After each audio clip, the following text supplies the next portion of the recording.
दोस्तों नमस्कार, स्वागत है आप सभी का स्टडी अड्डा पर। दोस्तों इस वीडियो में हम 101 से लेकर 150 तक के अनुच्छेद देखेंगे।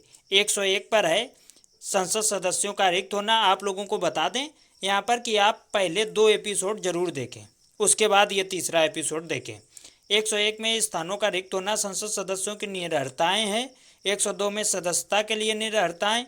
103 निरर्हताओं से संबंधित प्रश्नों पर विनिश्चय।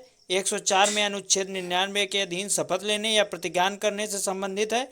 और 105 में संसद के सदनों की और उनके सदस्यों समितियों की जो विशेषाधिकार है उसके बारे में अनुच्छेद 105 में बताया गया है।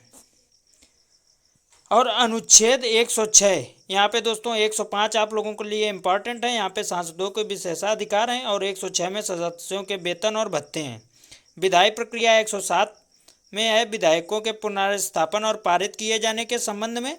और 108 में कुछ दशाओं में दोनों सदनों की संयुक्त बैठक। यहाँ पे याद रखिएगा, संयुक्त बैठक राष्ट्रपति बुलाता है और लोकसभा का अध्यक्ष उसकी अध्यक्षता करता है। 109 में धन विधेयक है। 110 में धन विधेयक की परिभाषा है। 111 में विधेयकों पर अनुमति है। 112 में वार्षिक वित्तीय विवरण, इसी को बजट कहते हैं। 113 में संसद में प्राक्कलनों के संबंध में प्रक्रिया है। 114 में विनियोग विधेयक है। और 115 में अनुपूरक अतिरिक्त या अत्यधिक अनुदान जो एक्स्ट्रा आवश्यकता होता है वो है। ठीक है, आप लोग 116 ये इंपॉर्टेंट है, लेखानुदान है। 117 में वित्त विधेयक है। क्या है 117 में? वित्त विधेयकों के बारे में विशेष उपबंध। 118 प्रक्रिया के नियम, साधारणता प्रक्रिया जो संसद में विधेयक पेश होते हैं। और 119 में संसद में वित्तीय कार्य संबंधी प्रक्रिया का विधि द्वारा विनियमन। ठीक है, ये अनुच्छेद 119 में। 120 अनुच्छेद में है संसद में प्रयोग की जाने वाली भाषा। ठीक है, 120 में संसद में प्रयोग की जाने वाली भाषा। 121 संसद में चर्चा पर निर्बंधन। 122 न्यायालयों द्वारा संसद की कार्रवाई की जांच न किया जाना है। इसका मतलब ये हुआ दोस्तों यहाँ पर कि न्यायालय संसद की कार्रवाई की जांच नहीं कर सकता आर्टिकल 122 के तहत। राष्ट्रपति की विधायी शक्तियाँ 123 में विश्रांत काल में 123 में अध्यादेश जारी करना है। 123 में आर्टिकल। 124 में संघ की न्यायपालिका। ठीक है, 124 उच्चतम न्यायालय की स्थापना और गठन। 124 का राष्ट्रीय न्यायिक नियुक्ति आयोग। 124 का आयोग के कृत्य। 125 का विधि बनाने की संसद की शक्ति। 125 न्यायाधीशों के वेतन आदि।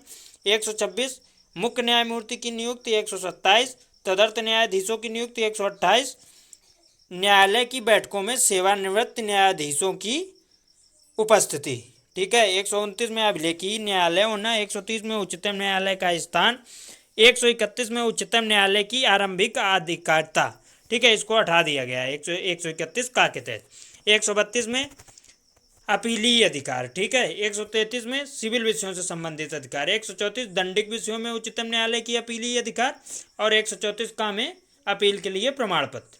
ठीक है, 135 में फेडरल न्यायालय के बारे में बताया गया है। और 136 में विशेष इजाज़त, अपीलीय न्यायालय के लिए उच्चतम न्यायालय की विशेष इजाज़त।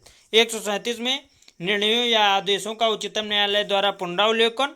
और 138 में अधिकारिता की वृद्धि। 139 में रिट निकालने की शक्तियों का उच्चतम न्यायालय को प्रदत्त किया जाना। ठीक है, ये 139 में। 39 का इसको आपका अंतरण कर दिया गया है इसका कुछ मामलों में। और 140 में अनुसांगिक शक्तियां हैं। और 141 में उच्चतम न्यायालय द्वारा घोषित विधि का सभी न्यायालयों में पर आबद्ध कर होना या मतलब लागू होना। ठीक है, 142 आदेशों का प्रवर्तन। 143 आप लोगों के लिए इंपॉर्टेंट है, उच्चतम न्यायालय से परामर्श करने की राष्ट्रपति की शक्ति। ये आपके एग्जाम में आता है। 144 सिविल और न्यायिक प्राधिकारियों द्वारा उच्चतम न्यायालय की सहायता में कार्य किया जाना, इसको हटा दिया गया। 145 न्यायालय के नियम। 146 उच्चतम न्यायालय के अधिकारी, सेवक तथा व्यय। 147 निर्वाचन। ठीक है, 148 कहे गए भारत का महानियंत्रक लेखा परीक्षक, ये इंपॉर्टेंट है। 149 में नियंत्रक महालेखा परीक्षक के कर्तव्य और शक्तियाँ।